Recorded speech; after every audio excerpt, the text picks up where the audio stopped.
रोशनी से भारतीयों को उजाला और ऊर्जा से भरने वाले माननीय प्रधानमंत्री जी का हृदय से स्वागत है।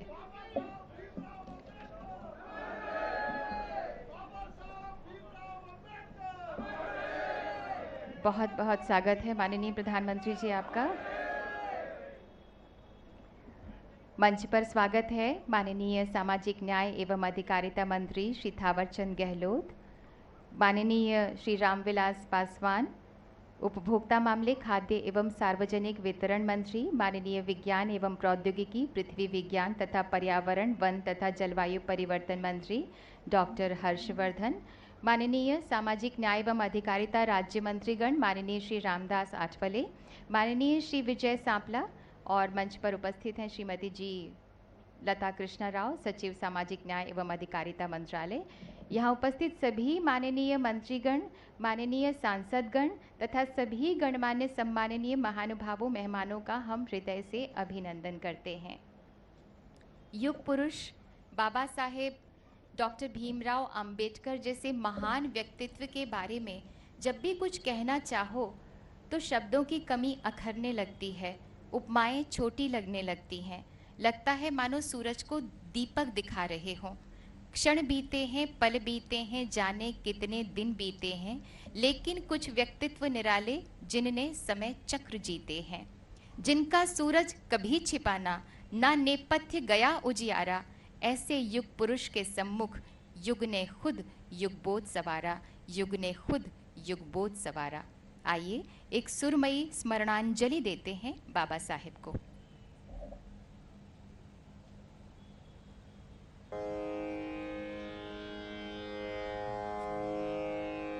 धरती की शान तो भारत की संतान, तेरी मुट्ठियों में बंद तूफान है रे। मनुष्य तू बड़ा महान है, भूल मत मनुष्य तू बड़ा महान है। तू जो चाहे पर्वत पहाड़ों को फोड़ दे, तू जो चाहे नदियों के मुख को भी मोड़ दे, तू जो चाहे माटी से अमृत निचोड़ दे, तू जो चाहे धरती को अंबर से जोड़ दे। अमर तेरे प्राण, अमर तेरे प्राण मिला तुझको वरदान, तेरी आत्मा में स्वयं भगवान है रे। मनुष्य तू बड़ा महान है, भूल मत मनुष्य तू बड़ा महान है। नैनों में ज्वाला तेरी गति में भूचाल है, नैनों में ज्वाला तेरी गति में भूचाल है, तेरी छाती में छुपा महाकाल है।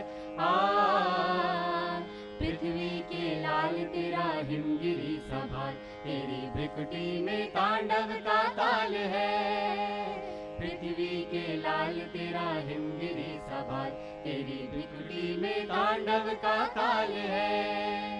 निज को तू जान, निज को तू जान जरा शक्ति पहचान, तेरी वाणी में युग का आह्वान है रे। मनुष्य तू बड़ा महान है, भूल मत मनुष्य तू बड़ा महान है। धरती सा धीर तू है, अग्नि सा वीर तू, जो चाहे तो काल को भी थाम ले। पापों का प्रलय रुके, पशुता का शीश झुके, तू जो अगर हिम्मत से काम ले। गुरु सा मतिमान, गुरु सा मतिमान, पवन सा तू गतिमान, तेरी नभ से भी ऊंची उड़ान है रे। मनुष्य तू बड़ा महान है, भूल मत मनुष्य तू बड़ा महान है, भूल मत मनुष्य तू बड़ा महान है।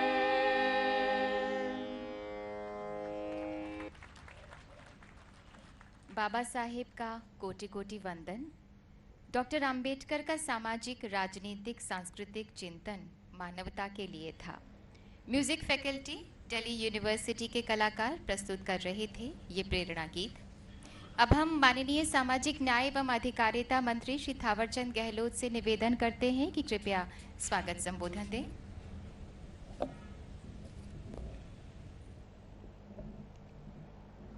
भारत के प्रधानमंत्री आदरणीय नरेंद्र मोदी साहब,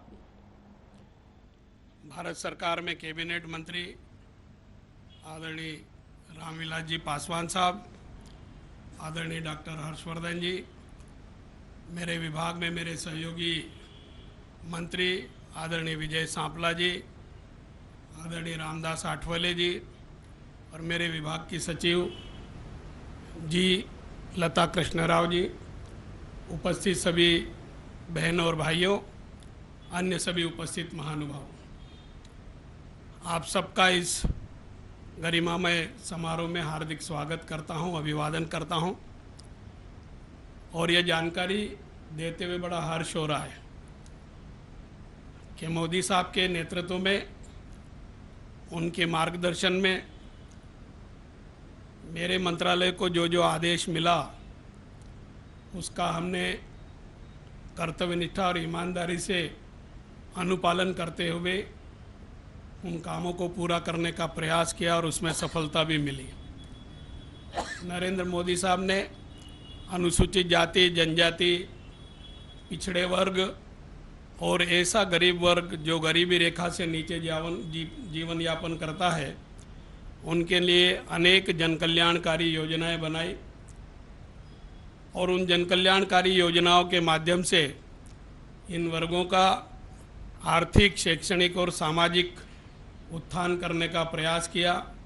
सबका साथ, सबका विकास, इस नारे को, इस उद्देश्य को, इस सोच को लेकर के इन 4 वर्षों में ऐतिहासिक उपलब्धियां हासिल की है। उन उपलब्धियों में एक ऐतिहासिक उपलब्धि यह भी है कि समता और समरसता लाने के लिए समन्वय के आधार पर देश में अमन चैन का वातावरण बना रहे, इसलिए भी अंबेडकर साहब से संबंधित प्रमुख 5 स्थान,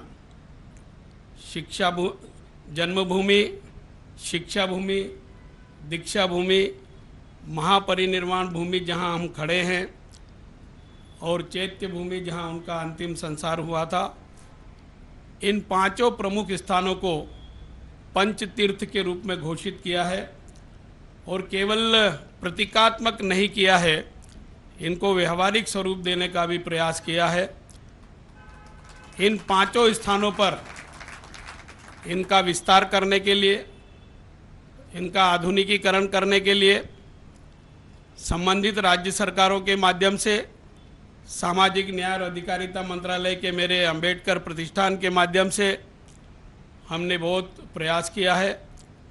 दीक्षा भूमि में भी अंबेडकर प्रतिष्ठान की ओर से 9.5 करोड़ रुपए की धनराशि स्वीकृत करके 4.25 करोड़ से अधिक की धनराशि उनको मैंने स्वयं ने जाकर के उपलब्ध कराई है।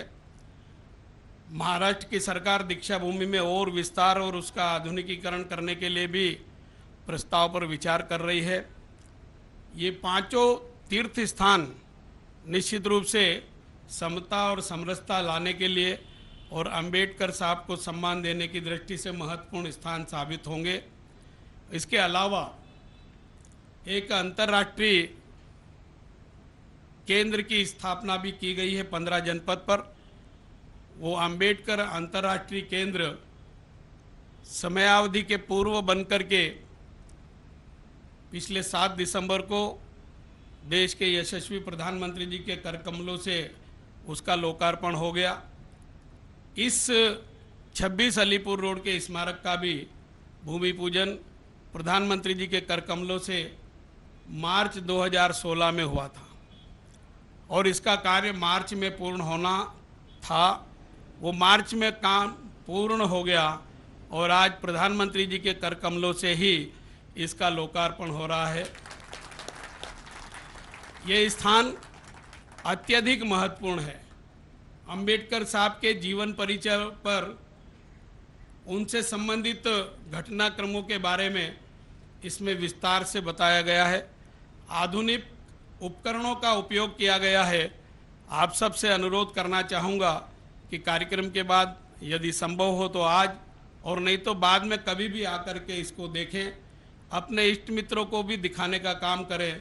निश्चित रूप से ये 5 स्थान और इसमें ये एक प्रमुख स्थान हम सब लोगों के लिए प्रेरणादायी होगा। आज के इस अवसर पर मैं आप सबका हार्दिक स्वागत करता हूं, अभिवादन करता हूं। आप और हम सब देश के यशस्वी प्रधानमंत्री जी का मार्गदर्शन लेने के लिए आतुर हैं। मैं अपनी वाणी को विराम देता हूं। आप सबका हार्दिक स्वागत है। धन्यवाद। जय हिंद, जय भारत, नमस्कार। धन्यवाद माननीय। अनन्य राष्ट्रभक्त, अनेक विलक्षण गुणों के ऐसे महान पवित्र वृक्ष थे बाबा साहेब, जिसे आज भी देश को प्राणवायु मिल रही है, जीवन मिल रहा है।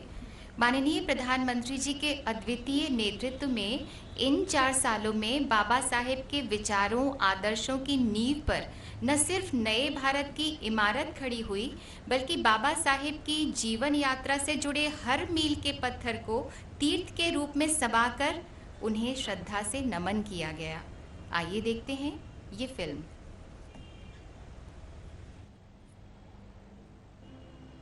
मैं ऐसे धर्म को मानता हूँ जो स्वतंत्रता, समानता और भाईचारा सिखाता है। ये है भारत रत्न से सम्मानित डॉक्टर भीमराव अंबेडकर के सर्वश्रेष्ठ अनमोल विचार। डॉक्टर भीमराव अंबेडकर 20वीं शताब्दी के महान व्यक्ति थे। संविधान के रचयिता डॉक्टर भीमराव अंबेडकर ने अपने जीवन के अंतिम 4 वर्ष राजा सिरोही के निवास 26 अलीपुर रोड, दिल्ली में बिताए। 6 दिसंबर 1956 को उन्हें यहीं पर महापरिनिर्वाण प्राप्त हुआ। बाबा साहब के अनुयायी इस निवास को पवित्र स्थल मानते हैं। डॉक्टर भीमराव अंबेडकर स्वतंत्र भारत के प्रथम कानून मंत्री थे। डॉक्टर अंबेडकर राष्ट्रीय स्मारक की संरचना भारत की पहली संविधान की खुली पुस्तक के आकार में बनाई गई है, जो उन्हें समर्पित है। ये आकार ज्ञान की खोज का प्रतीक है।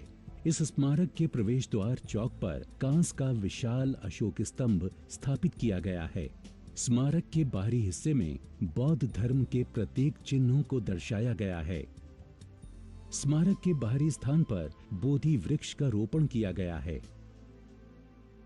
स्मारक के मुख्य द्वार के खुलते ही विशाल स्वागत कक्ष में बाबा साहेब की स्वागत मूर्ति के दर्शन होते हैं। स्मारक के प्रदर्शनी कक्ष में डॉक्टर अंबेडकर के जीवन से जुड़ी विभिन्न वस्तुएं एवं चित्रों का संकलन किया गया है।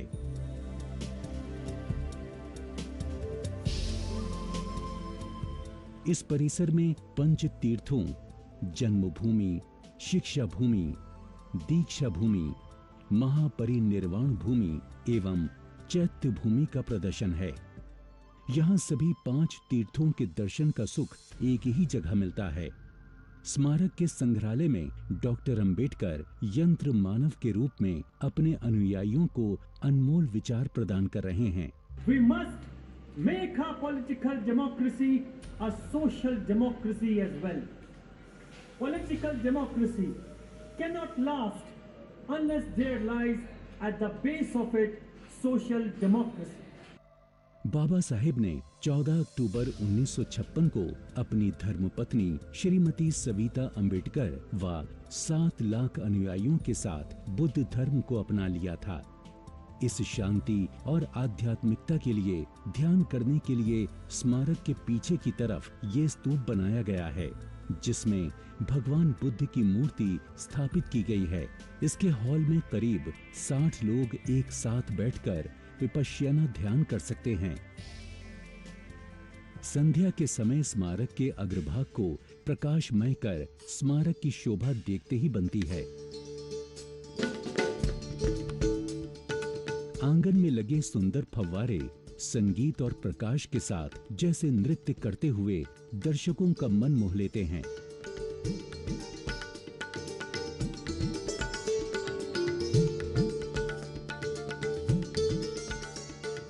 डॉक्टर भीमराव अंबेडकर के स्मारक की स्थापना के साथ भारत सरकार ने उनके सम्मान में अनेक कार्यक्रमों की शुरुआत की है। प्रधानमंत्री श्री नरेंद्र मोदी जी ने 7 दिसंबर 2017 को 15 जनपद नई दिल्ली पर डॉक्टर अंबेडकर अंतर्राष्ट्रीय केंद्र का उद्घाटन किया। ये केंद्र अंबेडकर और बौद्ध धर्म के अध्ययन के लिए अनुसंधान और प्रसार केंद्र के रूप में काम कर रहा है। भारत सरकार महाराष्ट्र राज्य सरकार को नागपुर में दीक्षा भूमि के निर्माण में आर्थिक सहयोग दे रही है। बाबा साहेब की 125वीं जयंती के उपलक्ष्य में भारत सरकार ने विशेष योजनाएं शुरू की हैं, जिनमें हर वर्ष 14 अप्रैल को राष्ट्रीय समरसता दिवस और 26 नवंबर को कॉन्स्टिट्यूशन डे का नाम दिया गया है। डॉक्टर भीमराव अंबेडकर के सम्मान में डाक टिकट का प्रकाशन किया गया। 14 अप्रैल से 5 मई तक भारत सरकार ने प्रभावी ग्राम स्वराज अभियान शुरू किया, जिसमें देश भर से अनुसूचित जाति के करीब 16,000 गांव इस स्कीम का लाभ उठा रहे हैं। प्रधानमंत्री उज्ज्वला योजना, इंद्रधनुष योजना, जनधन योजना और अन्य फ्लैगशिप योजनाओं का लाभ देश के अनुसूचित जाति के करीब 50% लोग उठा रहे हैं। मुझे खुशी है, मैं उस प्रदेश में पैदा हुआ जहां सयाजीराव गायकवाड़ ने बाबा साहब आम्बेडकर का गौरव किया था, उनको सम्मानित किया, उनके जीवन को गर्व भर स्वीकार किया था। और बाबा साहब आम्बेडकर ने हमेशा न्याय प्रियता को प्राथमिकता दी। आज हम सब, जैसे मैं कहता हूं ना, संविधान जो मेरे जैसे व्यक्ति को भी कहां से कहां पहुंचा सकता है। आदरणीय प्रधानमंत्री जी ने अपने लंदन दौरे के दौरान 10 किंग्स हेनरी रोड पर एक स्मारक का उद्घाटन किया। डॉक्टर अंबेडकर के सम्मान में 6 दिसंबर 2015 को कॉमनवेल्थ गेम्स के समय 10 और 125 रुपए के सिक्के भी प्रकाशित किए गए। मैं ऐसे धर्म को मान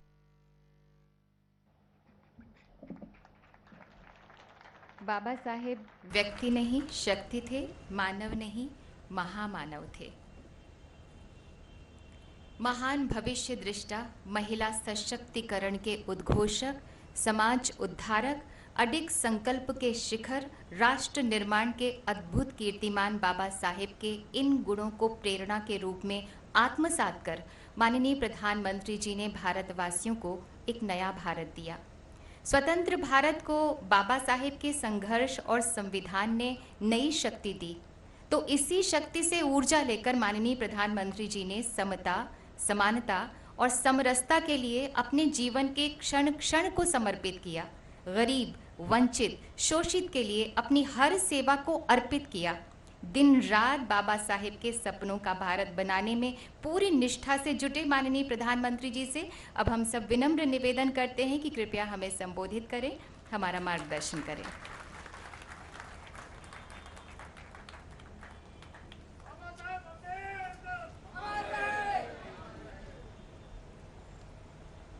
मंत्री परिषद के मेरे सहयोगी श्रीमान थावरचंद जी गहलोत, श्रीमान रामविलास पासवान जी, इसी क्षेत्र के सांसद और मंत्री परिषद के मेरे साथी डॉक्टर हर्षवर्धन जी, श्री रामदास आठवले जी, श्रीमान विजय सांपला जी, यहाँ उपस्थित अन्य सभी महानुभाव, देवी और सज्जनों,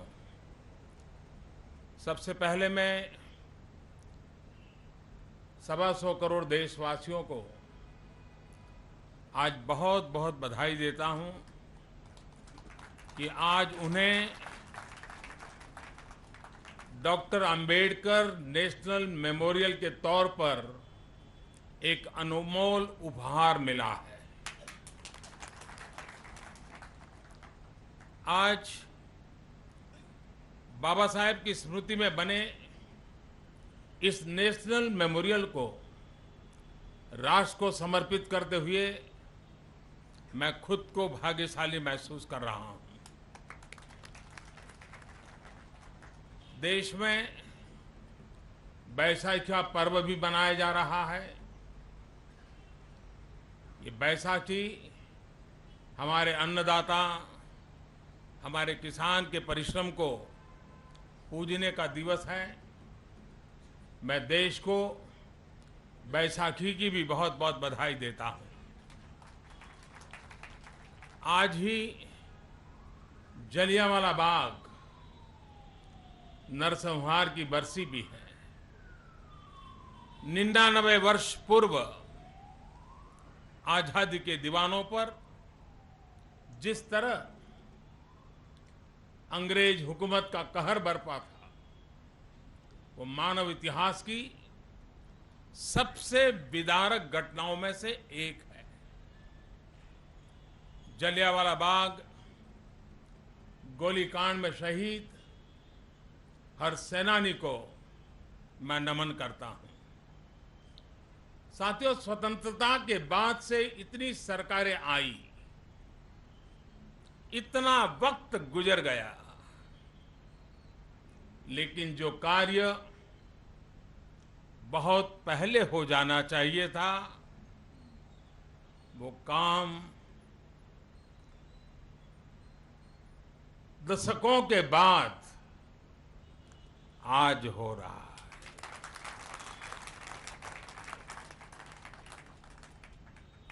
और इसलिए ये जगह, इस जगह पर आना, इस कार्यक्रम में शामिल होना, उस जमीन पर खड़े होना जहां बाबा साहब ने आखिरी समय गुजारा था, ये बहुत ही भावुक पल है। बाबा साहब के नाम पर, उनकी याद में निर्मित ये राष्ट्रीय स्मारक देश की तरफ से उन्हें एक भावभीनी श्रद्धांजलि है। कल बाबा साहब की जन्म जयंती है और उसके एक दिन पूर्व यहां इस समारोह का आयोजन बाबा साहब के प्रति हम सबकी अटूट श्रद्धा को प्रकट करता है, सरकार की प्रतिबद्धता को प्रकट करता है। इस पवित्र कार्य को पूरा करने के लिए मैं सामाजिक न्याय और अधिकारिता मंत्रालय और भारत सरकार के अन्य संबंधित विभागों की हृदय से भूरी भूरी प्रशंसा करता हूं। मेमोरियल के निर्माण में अपना असीम पसीना बहाने वाले एक एक श्रमिक को मेरा नमन है। उनमें से अधिकांश आज यहां नहीं होंगे, इस कार्यक्रम से दूर कहीं और काम में लगे होंगे, लेकिन उन्हें भी मेरा कोटि कोटि प्रणाम है। भाई और बहनों, अब आज से ये 26 अलीपुर रोड पर बनी ये स्मारक दिल्ली ही नहीं, देश के मानचित्र पर हमेशा हमेशा के लिए अंकित हो गई है।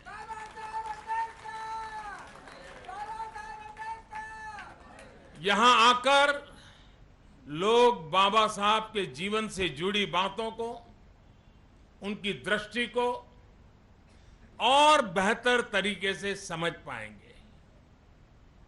ये स्मारक एक असाधारण व्यक्ति के असाधारण जीवन का प्रतीक है।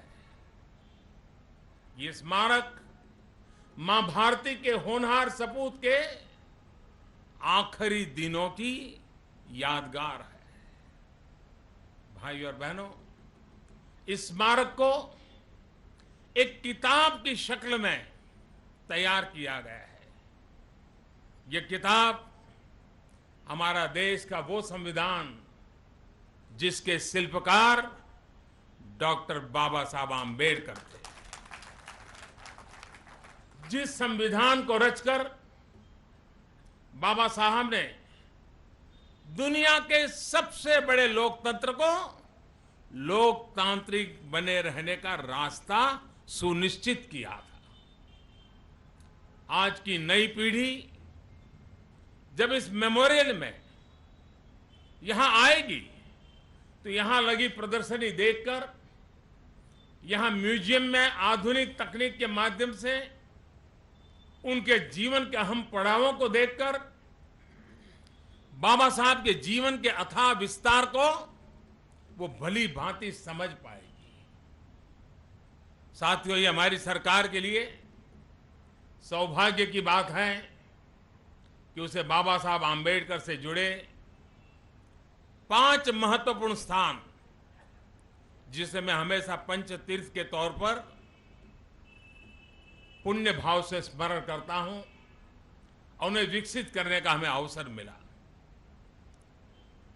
श्रीमान गहलोत जी ने इसका काफी वर्णन भी किया। मध्य प्रदेश के महू में बाबा साहब की जन्मभूमि, लंदन में डॉक्टर अंबेडकर मेमोरियल उनकी शिक्षा भूमि, नागपुर में दीक्षा भूमि, मुंबई में चैत्य भूमि, और यहां दिल्ली में इस नेशनल मेमोरियल के तौर पर उनकी महापरिनिर्वाण भूमि। ये स्थान, ये तीर्थ सिर्फ ईंट और गारे की इमारत भर नहीं है, बल्कि ये जीवंत संस्थाएं हैं, आचार विचार के सबसे बड़े संस्थान है। साथियों, ये इमारत भव्य भी है, ये इमारत दिव्य भी है। साथियों, ये दिव्य भव्य इमारत इस सरकार के कार्य करने की संस्कृति का भी प्रतीक है। जब अटल बिहारी वाजपेयी जी की सरकार थी, कितने साल हो गए आप याद कीजिए, तब यहां इस जमीन पर नेशनल मेमोरियल की बात प्रारंभ हुई, आगे बढ़ी। लेकिन अटल जी की सरकार जाने के बाद कांग्रेस सरकार के समय इस प्रोजेक्ट पर फाइलें बंद हो गई, काम रुक गया।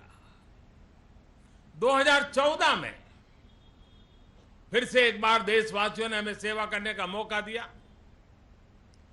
2014 में हमारी सरकार बनने के बाद एक बार फिर 26 अलीपुर रोड की फाइलों को खोजना पड़ा। खोज करके सब निकाला, और फाइलें मिलने के बाद फिर एक बार हमने तेजी से काम प्रारंभ किया। 26 मार्च 2016 को मेमोरियल के शिलान्यास करते हुए ही मैंने उस दिन कह दिया था कि 2018 में बाबा साहब की जन्म जयंती के पहले ही मैं इसका लोकार्पण करना चाहूंगा। और मैं पूरी नम्रता के साथ कहना चाहता हूं, हमने एक ऐसा वर्क कल्चर डेवलप करने का प्रयास किया है कि जिसका शिलान्यास हम करेंगे, उसका लोकार्पण भी हम ही करेंगे। समय की पाबंदी, संसाधनों पर विश्वास और सरकार की इच्छा शक्ति किस तरह परिवर्तन लाती है, ये आज हम सब हमारे सामने जो भव्य स्मारक खड़े हैं, उससे हम भली भांति समझ सकते हैं। साथियों, लोकतंत्र में जब जनता जवाब मांगे, उससे पहले आपको स्वयं से अपनी जवाबदेही तय करनी होती है, आपको खुद को जवाब देना होता है। लेकिन हमारे यहां पहले की सरकारों में इस तरह की जवाबदेही कम ही देखी गई। इस व्यवस्था को इस सरकार में पूरी तरह बदल दिया गया है। संभवतः आप में से कुछ लोग दिल्ली के 15 जनपद पर बने अंबेडकर इंटरनेशनल सेंटर पर गए होंगे। 1992 में, आप सोचिए, 1992 में इस सेंटर का विचार सामने आया था, लेकिन 22 साल तक इसकी भी फाइलें कहीं दब गई, कहीं खो गई। दिल्ली में कार्यभार संभालने के साल भर के भीतर ही अप्रैल 2015 में मुझे इस सेंटर का शिलान्यास करने का सौभाग्य मिला, और कुछ महीने पहले दिसंबर में इसका भी लोकार्पण हो गया। अब डॉक्टर अंबेडकर के विचारों का प्रतीक state of the art international centre Delhi की आन बान शान में एक और नजराना है।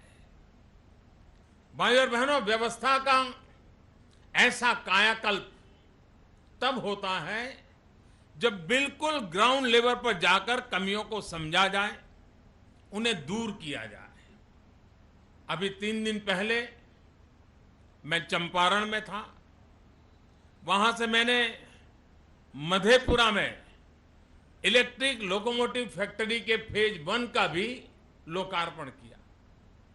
इस प्रोजेक्ट की भी वही कहानी है।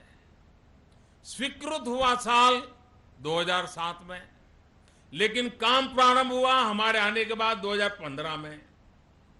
पहले की सरकार ने 7 साल फाइलों की यात्रा में ही गंवा दिए। हमारी सरकार के सिर्फ 2-2.5 साल के प्रयास से अब इस फैक्ट्री में दुनिया के सबसे शक्तिशाली रेल इंजन में से एक मैन्युफैक्चर भी होने लग चुका है। मैं आपको इस तरह के प्रोजेक्ट की लिस्ट गिनाने लग जाऊं तो शायद कई दिन बीत जाएंगे। देश को स्वतंत्रता के बाद अटकाने, भटकाने, लटकाने की कार्य संस्कृति मिलेगी, ये तो बाबा साहब ने कभी नहीं सोचा था। उन्होंने कभी नहीं सोचा था कि आने वाली सरकारों में परियोजनाएं 30-30, 40-40 साल तक पूरी नहीं होगी। योजनाओं का इस तरह अधूरा रहना देश के प्रति एक बहुत बड़ा अपराध है। साथियों, पिछले 4 साल से हमारी सरकार खोज खोज कर बरसों से अधूरी पड़ी परियोजनाओं को पूरा करने का काम कर रही है। सीधे प्रधानमंत्री कार्यालय की निगरानी में होने वाली प्रगति की बैठकों के माध्यम से 9.5 लाख करोड़ रुपए से ज्यादा की अधूरी परियोजनाओं को तेजी से आगे बढ़ाने का काम आज तेज गति से चल रहा है। पिछले 4 साल में प्रगति की बैठकों से देश के विकास में एक नई गति आई है। साथियों, अभाव का रोना नहीं और प्रभाव से विचलित होना नहीं, ये मंत्र हर किसी के लिए एक ताकत बन जाता है। ये ताकत देने का काम बाबा साहब आंबेडकर ने हमें अपने जीवन से दिया है। इसलिए इस सरकार में भी आपको अभाव का रोना नहीं दिखेगा। हम तो अपने संसाधनों पर, अपने सामर्थ्य पर भरोसा करके आगे बढ़ने का नित्य निरंतर प्रयास करते रहते हैं। इसी सोच ने हमें लक्ष्य तय करना और लक्ष्य को प्राप्त करने के लिए अपनी पूरी शक्ति लगे देना, यही हमें रास्ता बाबा साहब ने सिखाया है। भाइयों और बहनों, आज से ठीक 1 महीने पहले यही दिल्ली में एक कार्यक्रम हुआ था। पूरी दुनिया के लोग जुटे थे। उस कार्यक्रम में दुनिया के बाकी देशों ने बात रखी कि कैसे टीबी को 2030 तक खत्म किया जाए। उसी बैठक में भारत ने ऐलान किया कि भारत 2025 तक टीबी को पूरी तरह से खत्म करने के लिए काम करेगा। यानी हमने अपने लिए लक्ष्य प्राप्त करने की समय सीमा को बाकी देशों के मुकाबले 5 साल और कम कर दिया है। अब आप सोचिए, पहले की सरकारें काम पूरा होने की तारीख आगे बढ़ाने में दिमाग खपाती थी।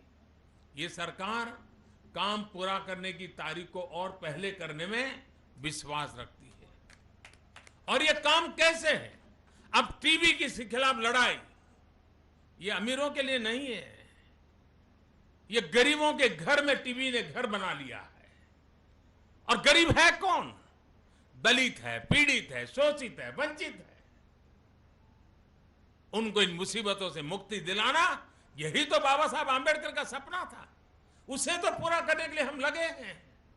चाहे देश के दूर दराज वाले इलाकों में गर्भवती महिलाओं और बच्चों के टीकाकरण का कार्यक्रम हो, या ग्रामीण सड़कों को जोड़ने की योजना हो, इस सरकार में लक्ष्य पूरा होने की आखिरी तारीख को 2-2, 3-3 साल हमने कम कर दिया है। जो काम 2022 में होना था, हमने कहा 2020 में क्यों नहीं हो सकता। जो 2024 में होना था, वो 2022 में क्यों नहीं हो सकता है। साथियों, बाबा साहब की विचारधारा के मूल में समानता अनेक रूपों में निहित है। सम्मान की समानता, कानून की समानता, अधिकार की समानता, मानवीय गरिमा की समानता, अवसर की समानता, ऐसे ही कितने ही विषयों का बाबा साहब ने अपने जीवन में लगातार उसकी व्याख्या की, उन विषयों को उठाते रहे। उन्होंने हमेशा उम्मीद जताई थी कि भारत में सरकारें संविधान का पालन करते और बिना पंथ का भेद किए, बिना जाति का भेद किए हुए ये चलनी चाहिए। आज इस सरकार की हर योजना में आपको सामाजिक न्याय और बिना किसी भेदभाव सभी को समानता का अधिकार देने का प्रयास आप महसूस करेंगे। दशकों से हमारे देश में जो असंतुलन बना हुआ था, उसे इस सरकार की योजनाएं समाप्त करने का काम कर रही है। जैसे जनधन योजना, स्वतंत्रता के इतने वर्षों के बाद भी करोड़ों लोगों के पास बैंक के अकाउंट न होना बहुत बड़ा सामाजिक अन्याय था। इसे खत्म करने का काम हमारी सरकार ने किया। जनधन योजना के तहत अब तक देश में 31 करोड़ से ज्यादा बैंक खाते खुलवाए जा चुके हैं। इसी तरह देश के करोड़ों घरों में शौचालय न होना भी सामाजिक अन्याय की ही एक बाजू थी। स्वच्छ भारत मिशन के तहत देश में इस सरकार ने 7 करोड़ शौचालय बनवाए हैं। इनमें से लगभग 2.25 करोड़ शौचालय ग्रामीण इलाकों में रहने वाले मेरे दलित, पीड़ित, शोषित, वंचित, दलित और आदिवासियों के घरों में बने हैं। पिछले 4 वर्षों में देश ने देखा है कि किस तरह शौचालयों से इज्जत भी आती है, समानता भी आती है। भाइयों और बहनों, आज के इस आधुनिक दौर में किसी के घर में बिजली न हो, ये भी बहुत बड़ा सामाजिक अन्याय है। हमारे यहां तो 2014 में 18,000 से ज्यादा गांव ऐसे थे जहां तक बिजली पहुंची नहीं थी। आजादी के इतने सालों के बाद भी 18,000 गांव 18वीं शताब्दी में जीने के लिए मजबूर थे। डंके की चोट पर लाल किले से ऐलान करके हमारी सरकार ने इन गांवों तक बिजली पहुंचाने का संकल्प किया। अब तक अधिकतम गांवों में बिजली पहुंच चुकी है। मुझे अभी आखिरी जानकारी मिली थी, शायद 200, 250 गांव बच गए हैं। अब तो हमने हर घर को बिजली कनेक्शन को जोड़ने का भगीरथ काम भी शुरू कर दिया है। प्रधानमंत्री सौभाग्य योजना के तहत देश के 4 करोड़ घरों में बिजली कनेक्शन मुफ्त दिया जा रहा है। जब घर में रोशनी होगी तो पूरे समाज में भी प्रकाश फैलेगा। स्वरोजगार को बढ़ावा देने वाली मुद्रा योजना भी दशकों से हो रहे अन्याय को खत्म करने का काम कर रही है। बैंक से कर्ज सिर्फ बड़ी बड़ी योजनाएं बनाने वाले लोगों को वही मिले।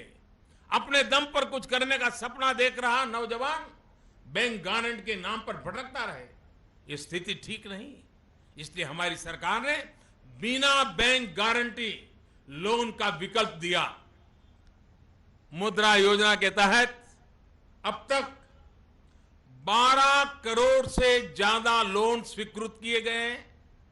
इससे ग्रामीण और शहरी क्षेत्रों में स्वरोजगार के असीमित द्वार खुलना संभव हुआ है। मुद्रा योजना के तहत 2 करोड़ 16 लाख से ज्यादा 2 करोड़ 16 लाख से ज्यादा दलित लाभार्थियों को मुद्रा योजना से बैंक से बिना गारंटी पैसा मिला है और वो आज अपने पैरों पे खड़े हुए हैं। साथियों, इस बजट में सरकार ने एक और बड़ी योजना का ऐलान किया है। पूरी दुनिया में इस योजना की चर्चा हो रही है। ये योजना सामाजिक असंतुलन दूर करने की दिशा में हमारा बहुत बड़ा प्रयास है। इस योजना का नाम है आयुष्मान भारत। इस योजना के तहत सरकार देश के लगभग 10-11 करोड़ गरीब परिवारों यानी करीब करीब 45 से 50 करोड़ लोगों को हेल्थ एश्योरेंस देने जा रही है। गरीब परिवार में अगर कोई बीमार पड़ता है तो उसे 5 लाख रुपए तक का इलाज सुनिश्चित किया जाएगा। साथियों, आज देश के किसी भी कोने में आप चले जाइए तो वहां पर ग्रामीण महिलाओं में जिस योजना की सबसे ज्यादा चर्चा है वो योजना है उज्ज्वला योजना। दशकों तक देश में ऐसी स्थिति रही कि गांव के कुछ घरों में ही गैस कनेक्शन था। गैस कनेक्शन होने की वजह से उन घरों की अपनी पहचान थी। जिन घरों में गैस नहीं थी वो सामाजिक अन्याय का ही एक उदाहरण थे। उज्ज्वला योजना के तहत सरकार ने देश में 3.5 करोड़ से ज्यादा गैस कनेक्शन मुफ्त दिए हैं। अब इसका लक्ष्य बढ़ाकर 8 करोड़ गैस कनेक्शन कर दिया गया है।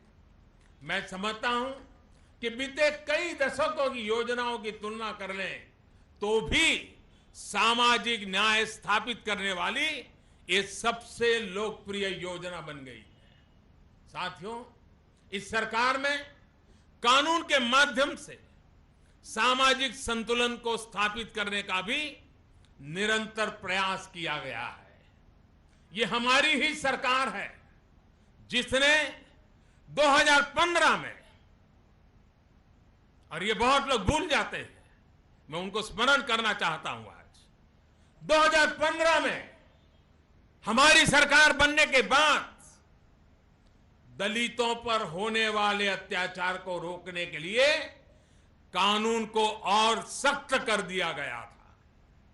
दलितों पर होने वाले अत्याचारों की लिस्ट को 22 अलग अलग अपराधों से बढ़ा करके हमने उसे 47 कर दिया। यानी अब दलितों के खिलाफ 47 अलग अलग अपराधों पर कानूनी कार्रवाई सख्त हो सकती है। साथियों, जब हमारी सरकार ने इस कानून को संशोधित किया था तब आरोपियों को अग्रिम जमानत न देने का जो प्रावधान था उसे हमारी सरकार ने यथावत रखा हुआ है। पीड़ितों को मिलने वाली राशि भी इसी सरकार ने बढ़ाई। इस कानून का कड़ाई से पालन हो, इसके लिए हमारी सरकार ने पहले की सरकार के मुकाबले 2 गुने से ज्यादा राशि खर्च की है। जब माननीय सुप्रीम कोर्ट ने इस अधिनियम से जुड़ा फैसला दिया तो तुरंत सरकार ने पुनर्विचार याचिका भी दाखिल की। लेकिन बहुत लोगों को पता नहीं है कि जजमेंट और याचिका के बीच में 6 दिन छुट्टी थी, पब्लिक हॉलिडे थे। अच्छे अच्छे पढ़े पढ़े लिखे भी लोग मुझे मिलते हैं तो कहते हैं मोदी जी देर क्यों हुई।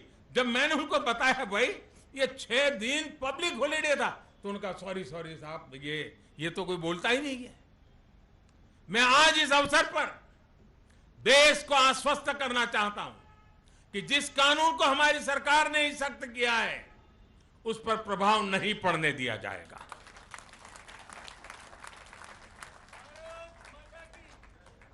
मेरा आग्रह है लोगों से, कांग्रेस और कांग्रेस कल्चर के सामने आत्मसमर्पण करने वाले दलों के जाल में न फंसे। साथियों, अपने दलित भाई बहनों, पिछड़ों, आदिवासियों के सम्मान के लिए, उनके अधिकार के लिए हमारी सरकार पूरी तरह प्रतिबद्ध है। एससी एसटी पर अत्याचार से जुड़े मामलों की तेज सुनवाई के लिए स्पेशल कोर्ट्स का गठन किया जा रहा है।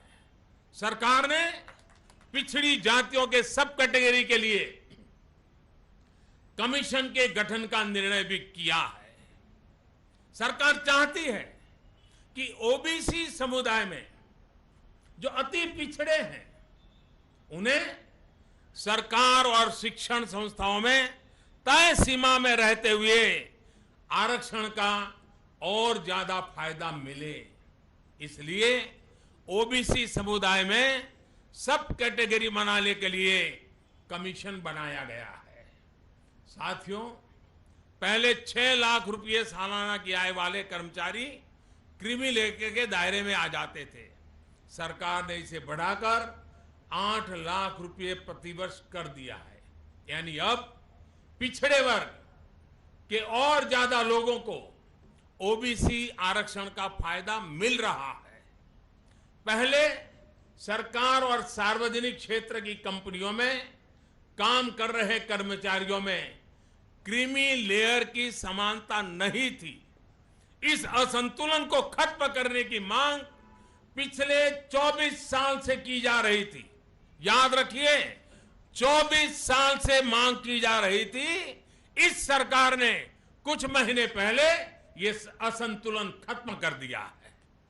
केंद्र में आने के बाद सरकार ने ऐसे पदों को भरने में भी तेजी दिखाई है जो दलितों, पिछड़ों के लिए आरक्षित है।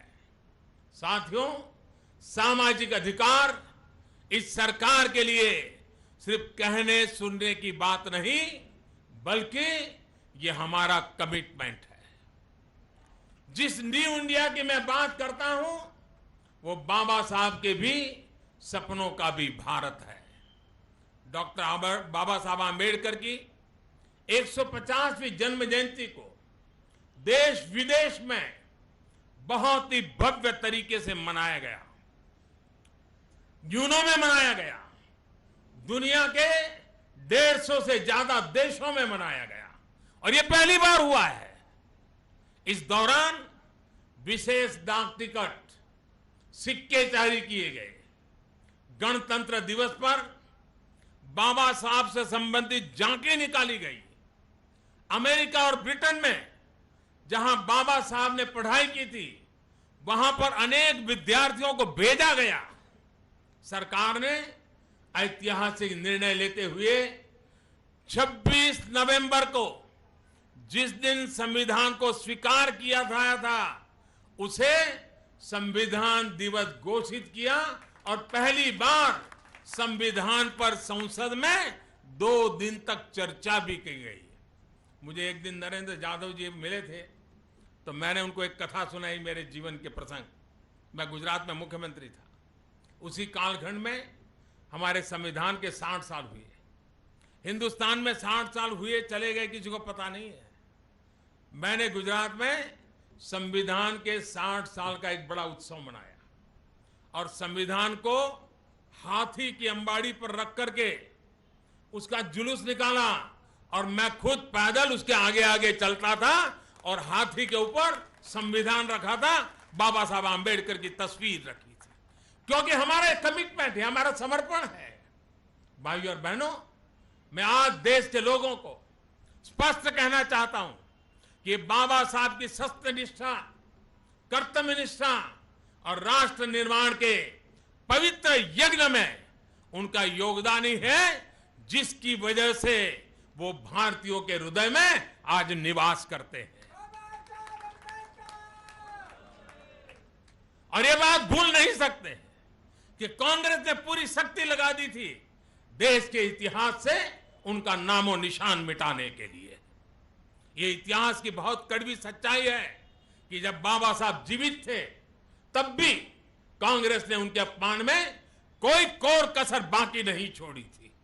इसलिए भाइयों और बहनों, आज की पीढ़ी के लिए जानना आवश्यक है कि कैसे कांग्रेस ने बाबा साहब को जीवित रहते और उनके निधन के बाद भी अपमानित किया है।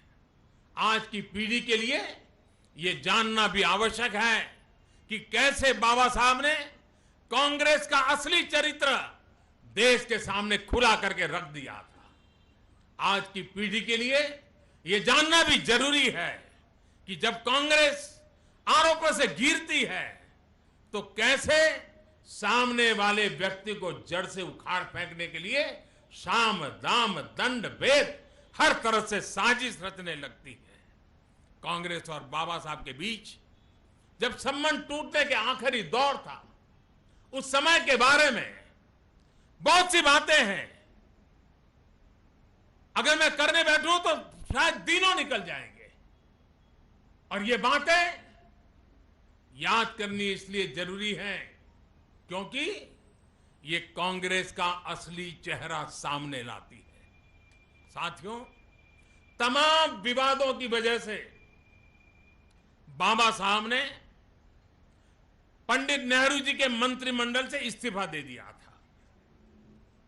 अपने बयान में बाबा साहब ने एक एक करके अपनी तकलीफों का जिक्र किया था। वो वजह भी विस्तार से बताई थी जिनकी वजह से उन्होंने इस्तीफा दिया। मैं उस बयान की कुछ पंक्तियों के बारे में आपको बताना चाहता हूं। यह बताना इसलिए बहुत महत्वपूर्ण है ताकि देश भर का दलित समाज, देश भर का आदिवासी समाज, पिछड़ा समाज, प्रत्येक भारतवासी ये जाने कि देश में इमरजेंसी लगाने वाली कांग्रेस ने संविधान के रचयिता के साथ कैसा सलूक किया था। साथियों, बाबा साहब ने लिखा था, मुझे कैबिनेट की किसी कमेटी में नहीं लिया गया।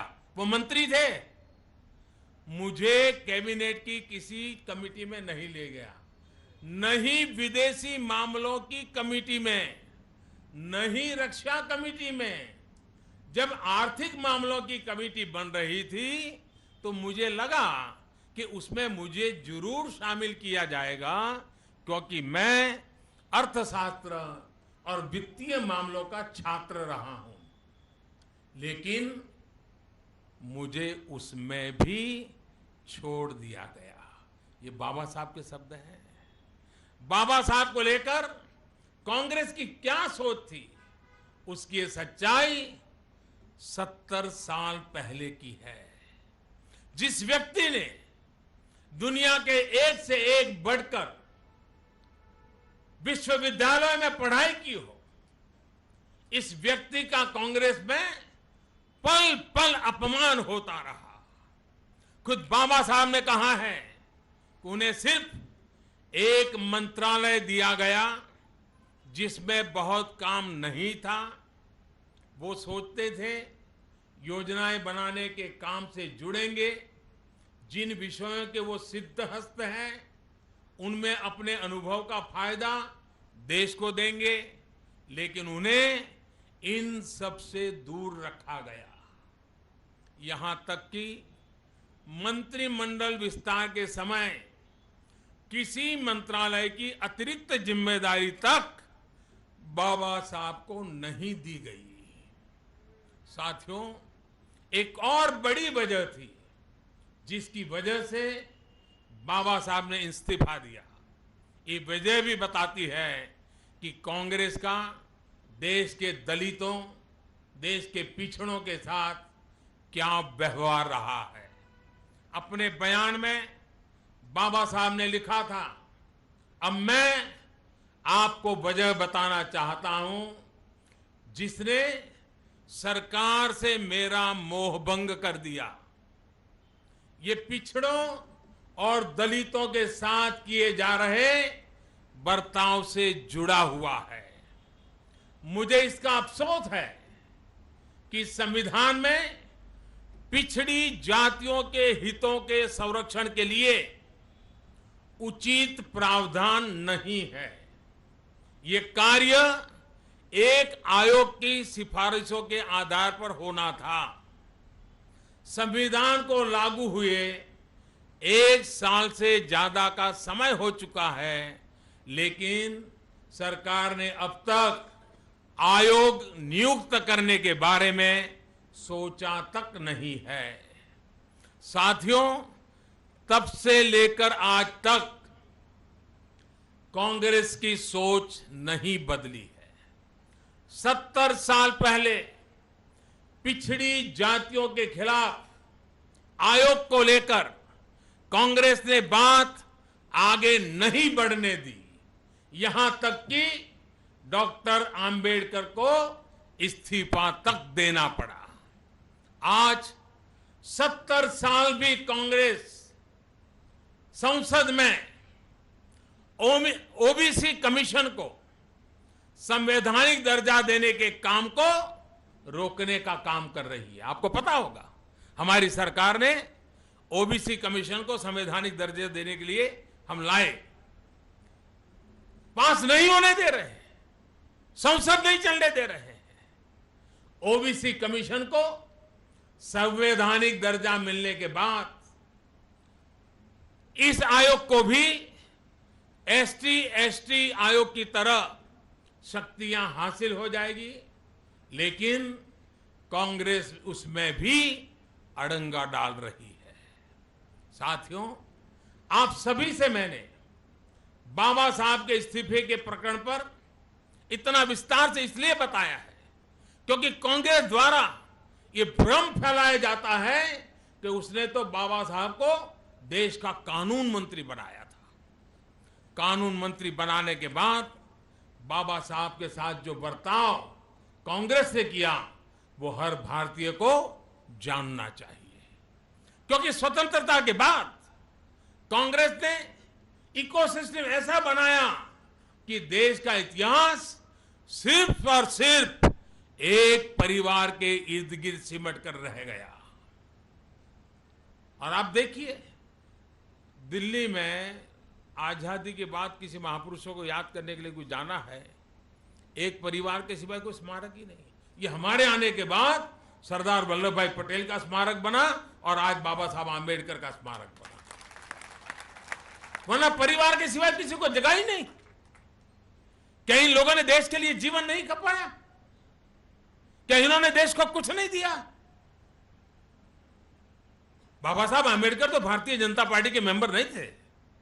बाबा साहब आंबेडकर भारत का भविष्य निर्माता थे और ये हम सबका कर्ज है उनका, जिसने कांग्रेस के इकोसिस्टम के आगे घुटने नहीं टेके।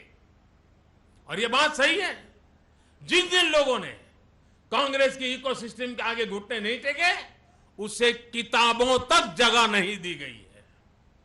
साथियों, 1951 में कैबिनेट से इस्तीफा देने के बाद बाबा साहब ने 1952 में लोकसभा का आम चुनाव लड़ा था। कांग्रेस ने उस समय न सिर्फ उनके खिलाफ अपना उम्मीदवार उतारा, बल्कि खुद नेहरू जी बाबा साहब को हराने के लिए उनके खिलाफ प्रचार करने के लिए पहुंच गए थे। कांग्रेस द्वारा पूरी शक्ति लगाने की वजह से बाबा साहब को हार का अपमान सहना पड़ा। इसके बाद उन्होंने 1953 में भंडारा सीट से लोकसभा का उपचुनाव लड़ा। कांग्रेस ने फिर उनके खिलाफ उम्मीदवार उतारा और फिर बाबा साहब को लोकसभा पर पहुंचने से रोक दिया गया। इस लगातार अपमान के समय अगर उनका साथ किसी ने दिया था तो वो डॉक्टर श्यामा प्रसाद मुखर्जी ने दिया था। उन्हीं के प्रयासों से बाबा साहब राज्यसभा में पहुंचे थे और वही डॉक्टर श्यामा प्रसाद मुखर्जी ने जनसंघ को जन्म दिया, जो आज भारतीय जनता पार्टी के रूप में काम कर रही है। साथियों, मैं आज चुनौती देता हूं कांग्रेस को, वो एक काम बता दे जो उन्होंने बाबा साहब के लिए किया हो, और ये मेरी चुनौती है कांग्रेस को। एक काम बता दे बाबा साहब के लिए, सम्मान के लिए, अगर उन्होंने किया हो। भाइयों और बहनों, हमें आपको पता है कि कांग्रेस के पास इसका कोई जवाब नहीं है। जवाब के नाम वो सिर्फ झूठ बोलना जानते हैं। सच्चाई ये है कि बाबा साहब के निधन के बाद कांग्रेस ने राष्ट्र निर्माण के उनके योगदान को भी मिटाने की कोशिश की। नेहरू जी से लेकर के राजीव गांधी तक कांग्रेस ने तमाम लोगों ने को भारत रत्न से सम्मानित किया गया, लेकिन उसे कभी बाबा साहब भारत रत्न के लिए योग्य नहीं लगे। बाबा साहब को भारत रत्न तब मिला जब भारतीय जनता पार्टी के समर्थन से वीपी सिंह सरकार में बैठे थे और अटल जी अडवाणी जी का आग्रह था, तब जाकर के भारत रत्न बाबा साहब को इतनी देर से मिला था। यह बीजेपी की कोशिश थी कि संसद के सेंट्रल हॉल में बाबा साहब का चित्र लगाया गया, वरना बाबा साहब के चित्र लगाने के खिलाफ यह तर्क दिया जाता था। आप सोचिए, बाबा साहब का हिंदुस्तान की संसद के सेंट्रल हॉल में तैल चित्र लगाने के लिए यह तर्क दिया गया था कि सेंट्रल हॉल में जगह नहीं है। सोचिए, जिस महापुरुष ने सेंट्रल हॉल में बैठ करके संविधान को रचा हो, उसकी बारीकी पर घंटों चर्चा की हो, कांग्रेस शासन के दौरान उसी के लिए सेंट्रल हॉल में 1, 2 फीट 4 फीट की तस्वीर लगाने के लिए जगह नहीं है, यह बात करना। और जब भारतीय जनता पार्टी आई, बाबा साहब आंबेडकर की तस्वीर सेंट्रल हॉल में लगी।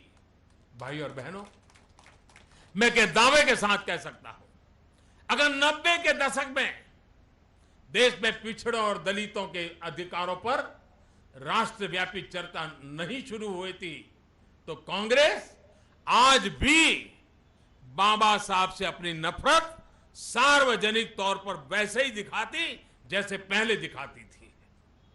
ये उनकी मजबूरी है। कांग्रेस को बाबा साहब के नाम में वोट बैंक नजर आता है, सत्ता नजर आती है, इसलिए वो अब मजबूरी उनका नाम लेने का दिखावा करने लगी है। मैं समझता हूं कांग्रेस के अपने इतिहास में बाबा साहब का नाम लेना उसकी सबसे बड़ी मजबूरियों में से एक है।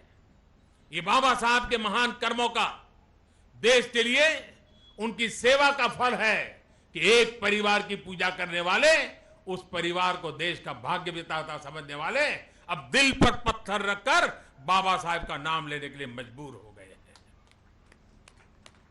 लेकिन मुझे पता है कांग्रेस ये भी नहीं करेगी, वो सिर्फ भ्रम फैला सकती है, दलितों, पिछड़ों, आदिवासियों को झूठ बोल सकती है, उनके बीच अफवाह फैला सकती है। इस कोशिश की एक तस्वीर इस महीने की 2 तारीख को हम देख चुके हैं। कभी आरक्षण खत्म किए जाने की अफवाह फैलाना और हर चुनाव के पहले अफवाह फैलाना, यही उनका काम है। अटल जी की सरकार रही, हम 4 साल से बैठे हैं। मैं लंबे समय तक गुजरात का मुख्यमंत्री रह करके आया हूं। भारतीय जनता पार्टी अनेक राज्यों में सरकार चला रही है, कभी भी कहीं पर भी एक अंश विषय नहीं आया है आरक्षण को मिटाने का। अफवाहें फैलाना, झूठ फैलाना, भ्रम फैलाना, लोगों को गुमराह करना, कभी दलितों के अत्याचार से जुड़े कानून को खत्म किए जाने की अफवाहें फैलाना, भाई से भाई को लड़ाने में कांग्रेस कोई कसर नहीं छोड़ रही है। साथियों, कांग्रेस कभी नहीं चाहती थी और न आज चाहती है कि दलित और पिछड़े विकास की मुख्य धारा में आए, जबकि हमारी सरकार बाबा साहब के दिखाए रास्ते पर चलते हुए सबका साथ सबका विकास के मंत्र के साथ समाज के हर वर्ग तक विकास का लाभ पहुंचाने का प्रयास कर रही है।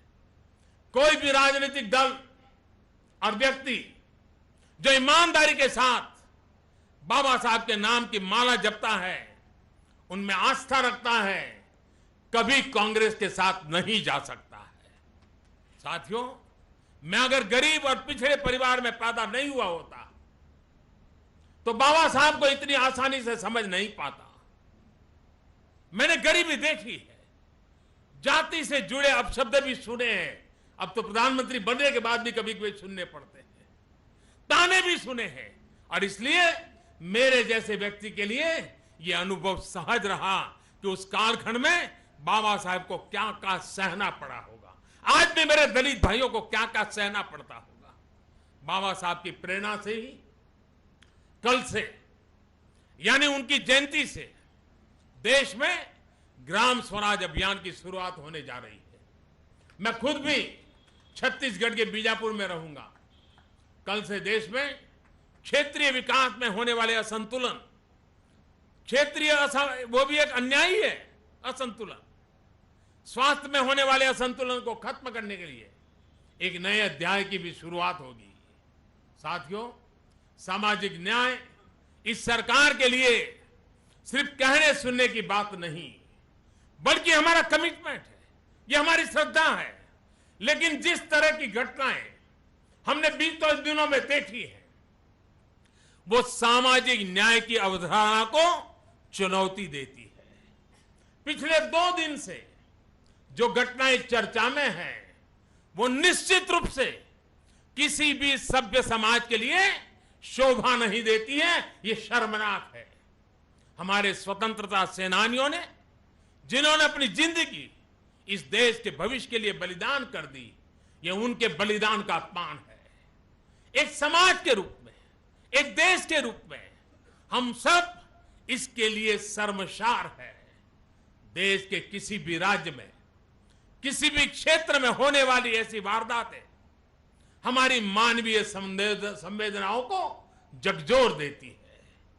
मैं देश को विश्वास दिलाना चाहता हूं कि कोई अपराधी बचेगा नहीं, न्याय होगा और पूरा होगा। उन बेटियों के साथ जो जुल्म हुआ है, उन बेटियों को न्याय मिल के रहेगा। हमारे समाज की इस आंतरिक बुराई को खत्म करने का काम हम सबको मिलकर के करना होगा।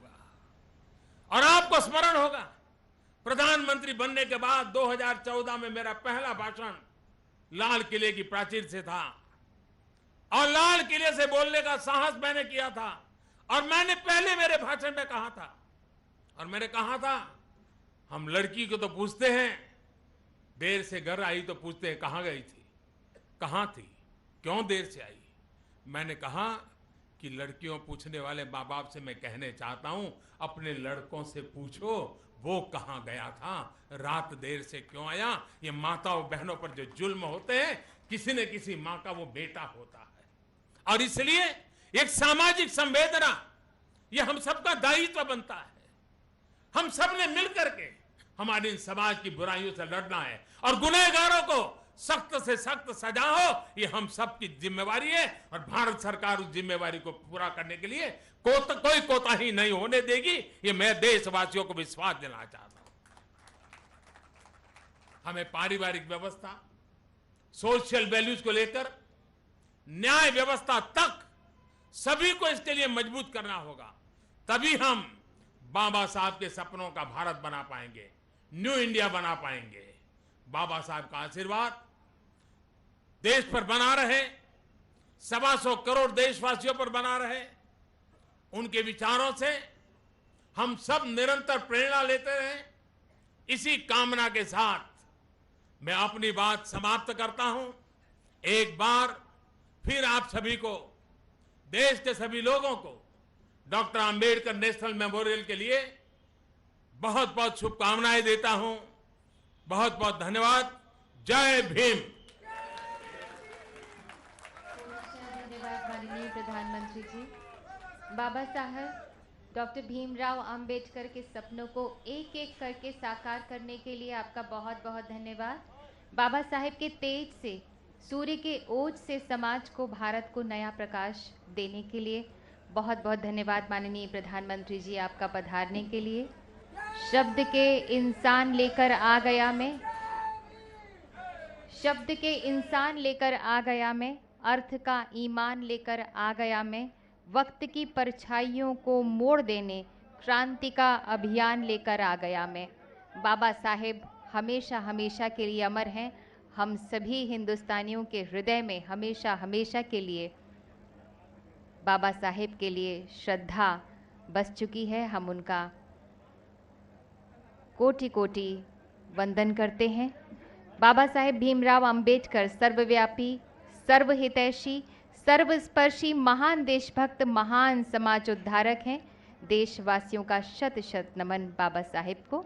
माननीय प्रधानमंत्री जी अब प्रस्थान कर रहे हैं। थोड़ी देर के लिए इंतजार कीजिए, माननीय प्रधानमंत्री जी प्रस्थान कर रहे हैं।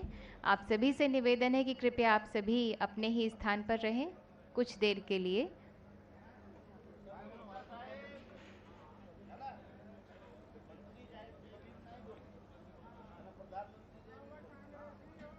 बाबा साहेब ने कहा था कि मैं प्रथमतः